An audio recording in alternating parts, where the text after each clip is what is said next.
Hello అందరికీ winter వచ్చేసిందంటే చాలు ఎన్నో హెయిర్ ప్రాబ్లమ్స్ వాటన్నిటికీ చెక్ పెట్టడానికే ఈ రెమెడీ. ఇందులో బ్రింగ్ రాజ్, అలోవేరా, కరివేపాకు, వెల్లుల్లి, మెంతులు, అలాగే కలోంజీ ఈ వీటితో కనుక మీరు ఆయిల్ చేసుకున్నట్టయితే డాండ్రఫ్ ఉండదు, హెయిర్ని చాలా స్మూత్ చేస్తుంది, అలాగే స్కాల్ప్ ప్రాబ్లం ఉండదు, అలాగే హెయిర్ని చాలా ఫాస్ట్గా గ్రోత్ ఇస్తుంది.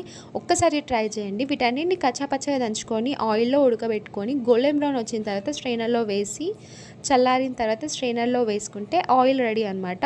మీరు రిజల్ట్ ఖచ్చితంగా రావాలి అంటే ఎప్పుడు హెయిర్ ఆయిల్ అప్లై చేసుకున్నా కూడా లైట్గా వార్మ్ చేసుకొని ఆ వార్మ్ ఆయిల్ని అప్లై చేసుకొని అప్పుడే రిజల్ట్ ఉంటుంది. ఆ వార్మ్ ఆయిల్ని ఇలా ప్రతి ఒక్క హెయిర్కి మంచిగా అప్లై చేసుకొని మంచిగా ఒక 5 మినిట్స్ మసాజ్ చేసుకుంటే మంచి రిజల్ట్ ఉంటుంది.